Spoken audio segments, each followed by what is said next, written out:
Hello ನಮಸ್ಕಾರ. ನಾನು ನಿಮ್ಮ ವಿರೂಪಾಕ್ಷಿ. ಕೃಷಿ ಜೊತೆ ವಿರೂಪಾಕ್ಷಿ ಯೂಟ್ಯೂಬ್ ಚಾನಲ್ಗೆ ಆತ್ಮೀಯವಾದ ಸ್ವಾಗತ.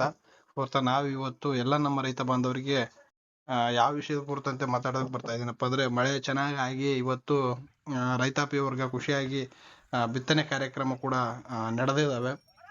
ಅಲ್ಲಲ್ಲಿ ಸ್ವಲ್ಪ ಬಿತ್ತನೆ ಕಾರ್ಯಕ್ರಮ ಮಾಡ್ತಾ ಇದ್ದಾರೆ, ಮತ್ತೆ ಕೆಲವೊಂದಿಷ್ಟು ಜನ ಏನ್ ಬಿತ್ತಬೇಕು ಅಂತ ಯೋಚನೆ ಮಾಡ್ತಾ ಇದ್ದಾರೆ. ಅದಕ್ಕೋಸ್ಕರ ಇವತ್ತು ನಾನು ಒಂದು ಒಳ್ಳೆ ಟಾಪಿಕ್ ಅನ್ನ ತಗೊಂಡ್ ಬಂದಿದ್ದೀನಿ. ಈ ಒಂದು ವಿಡಿಯೋನ ಆಲ್ಮೋಸ್ಟ್ ನಿಮ್ಗೆ ಗೊತ್ತಿರ್ತಕ್ಕಂಥ ರೈತರಿಗೆ ಶೇರ್ ಮಾಡ್ರಿ. ಯಾಕಂದ್ರೆ ಏನು ಹಾಕ್ಬೇಕು ನಾವು ಅಂತಿರ್ತಾರಲ್ಲ ಅಂತವ್ರಿಗೆ ನಾನು ಹಂತವಾಗಿ ಒಂದೊಂದು ಬೆಳೆಗಳ ಬಗ್ಗೆನೂ ಹೇಳ್ತಾ ಹೋಗ್ತೇನೆ. ಮುಂಗಾರಲ್ಲಿ ಯಾವ ಬೆಳೆಗಳನ್ನ ಬಿತ್ತಬೇಕು ಅಂತ. ಈ ಒಂದು ಮುಂಗಾರು ಹಂಗಾಮಿನಲ್ಲಿ ಎರಡನೇ ಬೆಳೆಗೆ ಹೋಗ್ತೀವಪ್ಪ ಅನ್ನೋರು ಏನನ್ನ ಇತ್ತ ಅಂದ್ರೆ ಅವರು ಸೂರ್ಯಕಾಂತಿಯನ್ನ ಹಾಕೋಬಹುದು. ಮತ್ತೆ ಅದೇ ತರ ಸಜ್ಜೆಯನ್ನ ಹಾಕ್ಬೋದು. ಈ ಎರಡು ಬೆಳೆಗಳನ್ನ ಹಾಕಿದೆ ಮತ್ತೆ ಅವರು ಎರಡನೇ ಬೆಳೆಗೆ ಹೋಗ್ಬೋದು. ಜೋಳ ಸಮೇತ ಮುಂಗಾರಲ್ಲ ಹಾಕಬಹುದು ಅಂತ ಹೇಳ್ತಾ, ನಾನಿವತ್ತು ಒಂದು ಯಾವ ಕ್ರಾಪ್ ಅಪ್ಪ ಅಂತಂದ ಹೇಳಿದ್ರೆ ಐಲ್ ಸೀಡ್ ಅಂತಂದೇಳಿ ಅದರಲ್ಲಿ ಒಂದು ಐಲ್ ಸೀಡ್ ಅಲ್ಲಿ ಸೂರ್ಯಕಾಂತಿ ಬರುತ್ತೆ, ಶೇಂಗಾ ಬರುತ್ತೆ, ಮತ್ತೆ ಅದೇ ತರ ಔಡ್ಲ ಬರುತ್ತೆ, ನಾನಾ ಕ್ರಾಪ್ಗಳು ಬರ್ತವೆ. ನಾವು ಇವತ್ತು ಸೂರ್ಯಕಾಂತಿಯ ಒಂದು ಬೇಸಾಯ ಕ್ರಮದ ಬಗ್ಗೆ ನಾನು ನಿಮಗೆ ತಿಳಿಸ್ಕೊಡ್ತಾ ಇದ್ದೀನಿ. ಸೂರ್ಯಕಾಂತಿ ಎಣ್ಣೆ ಬೀಜದ ಪ್ರಮುಖ ಬೆಳೆ, ಕಡಿಮೆ ಅವಧಿಯಲ್ಲಿ ಉತ್ತಮ ಆದಾಯ ನೀಡುವ ಬೆಳೆ ಆಗಿದ್ದು ಮುಂಗಾರು ಮತ್ತು ಹಿಂಗಾರು ಮತ್ತು ಹಂಗಾಮಿನಲ್ಲಿ ಬೆಳಿಬಹುದು. ಇದನ್ನ ಅಂದ್ರೆ ಇದು 3 ಸೀಸನ್ ಒಳಗಡೆ ಬೆಳಿತಕ್ಕಂತ ಒಂದು ಬೆಳೆ. ಈ ಒಂದು ಬೆಳೆನ ಬೆಳೆಯೋದಕ್ಕೆ ಯಾವ ರೀತಿ ಭೂಮಿ ಇರಬೇಕು, ಹವಾಮಾನ ಯಾವ ರೀತಿ ಇರಬೇಕು ಅಂತಕ್ಕಂಥದ್ದನ್ನ ಹೇಳ್ತಾ ಇದೀನಿ. ಚೆನ್ನಾಗಿ ನೀರು ಇಳಿದು ಹೋಗಂಗಿರ್ಬೇಕು, ಅಂದ್ರೆ ಚೆನ್ನಾಗಿ ನೀರು ಬಸ್ದು ಹೋಗಂಗಿರ್ಬೇಕು. ಮರಳು ಮಿಶ್ರಿತ ಕೆಂಪು ಮಣ್ಣು ಮತ್ತು ಕಪ್ಪು ಮಣ್ಣು ಉತ್ತಮವಾಗಿದ್ದು. ಅಂದ್ರೆ ಇದು ಮರಳು ಅಂದ್ರೆ ಮಣ್ಣು ಏನಿರ್ತೈತಲ್ಲ, ಮಣ್ಣೆ ನೀರ್ ಹಿಡಿದಿಟ್ಕೊಳ್ತಕ್ಕಂಥ ಶಕ್ತಿ ಇರಬಾರ್ದು, ಅದು ಇಳಿದು ಹೋಗ್ತಾ ಇರ್ಬೇಕು, ಜಲ್ದಿ ಮಣ್ಣು ಆರಬೇಕು. ಅದೇ ತರ ಒಂದು pH ಅಂತ ಬಂದಾಗ, ಮಣ್ಣಿನ ರಸಸಾರ ಅಂತ ಬಂದಾಗ 6.5ರಿಂದ 8.0 ಇರ್ಬೇಕು. ತಾಪಮಾನ ಅಂತ ಬಂದಾಗ 20 ಸೆಲ್ಸಿಯಸ್ ಇಂದ 30 ಸೆಲ್ಸಿಯಸ್ ಇತ್ತಂದ್ರೆ ಅನುಕೂಲ ಇದಕ್ಕೆ. ನೀರು ನಿಲ್ಲದಂತೆ ಭೂಮಿ ಸೂಕ್ತವಾದ, ಅಂದ್ರೆ ನೀರ್ ನಿಲ್ಲಾರ್ದಂತ ಭೂಮಿ ಇದಕ್ಕೆ ಬಹಳ ಸೂಕ್ತ. ಬಿತ್ತನೆ ಸಮಯ ಅಂದ್ರೆ ನೆಕ್ಸ್ಟ್ ಏನಪ್ಪಾ ಅಂತಂದ್ ಹೇಳಿದ್ರೆ, ಈಗ ಅದ್ರ ಬಗ್ಗೆ ಹವಾಮಾನದ ಬಗ್ಗೆ ತಿಳ್ಕೊಂಡು ನೆಕ್ಸ್ಟ್ ಬಿತ್ತನೆ ಸಮಯ ಅಂದ್ರೆ ಬಿತ್ತನೆ ಯಾವ ಸಮಯದಲ್ಲಿ ಬಿತ್ತಬೇಕು ಅಂತಕ್ಕಂಥದ್ರ ಬಗ್ಗೆ. ಮುಂಗಾರು ಆಯ್ತಂದ್ರೆ ಜೂನ್ ಜುಲೈ ಅಂದ್ರೆ 2 ತಿಂಗಳ ಒಳಗಡೆ ಬಿತ್ತಬೇಕು. ಹಿಂಗಾರು ಆದ್ರೆ ಸೆಪ್ಟೆಂಬರ್ ಅಕ್ಟೋಬರ್ದಾಗ ಬಿತ್ತಬೇಕು. ಅದೇ ರೀತಿ ಬೇಸಿಗೆ ಆಯ್ತಂದ್ರೆ ಜನವರಿ ಮತ್ತು ಫೆಬ್ರವರಿಯಲ್ಲಿ ಬಿತ್ತಬೇಕು. ನೀರಾವರಿ ಬೇಸಿಗೆದಾಗ ಏನಾದ್ರು ಬಿತ್ತೀವಿ ಅನ್ನೋರಿಗೆ ನೀರಾವರಿ ವ್ಯವಸ್ಥೆ ಇರ್ಬೇಕು ಅವರಿಗೆ. ಬಿತ್ತನೆ ಸಮಯ ಈ ತರ ಇರುತ್ತೆ. ನೆಕ್ಸ್ಟ್ 3ನೇ ಸ್ಟೆಪ್ ಏನಪ್ಪಾ ಅಂತಂದ್ ಹೇಳಿದ್ರೆ, ಬೀಜಗಳ ಪ್ರಮಾಣ ಅಂದ್ರೆ ನಾವು ಎಷ್ಟು ಬೀಜವನ್ನ ಬಿತ್ತನೆ ಮಾಡಬೇಕು ಅಂತ ನೋಡೋದಾದ್ರೆ, ಹೆಕ್ಟರ್ಗೆ 5ರಿಂದ 6 kg, ಎಕರೆಗೆ 2ರಿಂದ 2.5 kg ಅಂತ ಹೇಳ್ತೀವಿ. ಅವು 2 kg ಪಾಕೆಟ್ ಇರ್ತಾವ, ಹಾಗಾಗಿ 2 kg ಒಂದು ಎಕರೆಗೆ ಸಾಕು ಅಂತ ನನ್ನ ಅಭಿಪ್ರಾಯ. 4ನೇ ಪಾಯಿಂಟ್ ಬಂದ್ಬಿಟ್ಟು ಒಂದು ಬಿತ್ತನೆಯ ಅಂತರ ಅಂತಂದ್ ಹೇಳಿದ್ರೆ, ಬಿತ್ತುವಂತ ಅಂತರ ಎಷ್ಟಿರ್ಬೇಕಪ್ಪ, ಸಾಲುಗಳಿಂದ ಸಾಲಿಗೆ ಆದ್ರೆ 60 ಸೆಂಟಿಮೀಟರ್, ಗಿಡದಿಂದ ಗಿಡಕ್ಕಾದ್ರೆ 30 ಸೆಂಟಿಮೀಟರ್, ಈ ತರ ಅಂತರದಲ್ಲಿ ಬಿತ್ತಬೇಕು. ಅಂದ್ರೆ ಆ ರೀತಿ ಬಿತ್ತಿದ್ರೆ ಗಾಳಿ ಮತ್ತು ಬೆಳಕು ಚೆನ್ನಾಗಿ ಹೋಗುತ್ತೆ, ಕೀಟ ಬಾಧೆ ಕಡಿಮೆ. ಒಟ್ಟೊಟ್ಟಾಗಿ ಬಿತ್ತೆ ಅಂದ್ರೆ ಅಲ್ಲಿ ಏನಾಗುತ್ತೆ, ಗಾಳಿಯು ಸರಿಯಾಗಿ ಹೋಗಲ್ಲ ಮತ್ತು ಒಂದು ಬೆಳಕು ಸಮೇತ ಸರಿಯಾಗಿ ಪಸರಿಸಲ್ಲ. ಹಾಗಾಗಿ ಅದಕ್ಕೆ ರೋಗ ಬಾಧೆ ಜಾಸ್ತಿ ಆಗುತ್ತೆ, ಕೀಟ ಬಾಧೆ ಜಾಸ್ತಿ ಆಗುತ್ತೆ.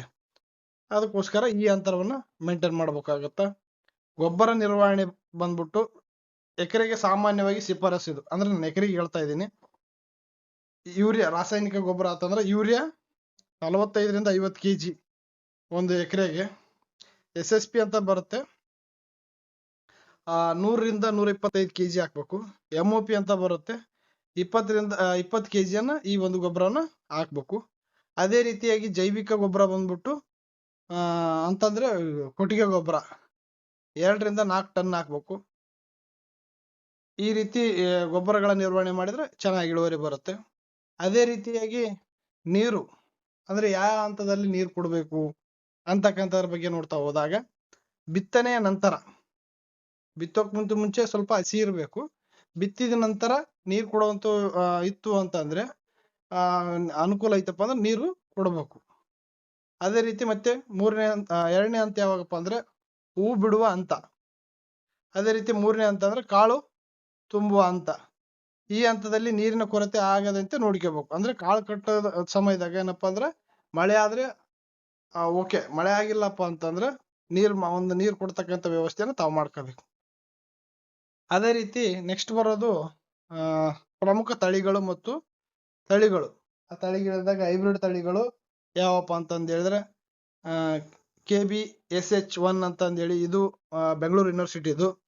ಅದೇ ರೀತಿ KB-SH41 ಅಂತ ಐತಿ, ಅದು ಕೂಡ ಬೆಂಗಳೂರದೇ.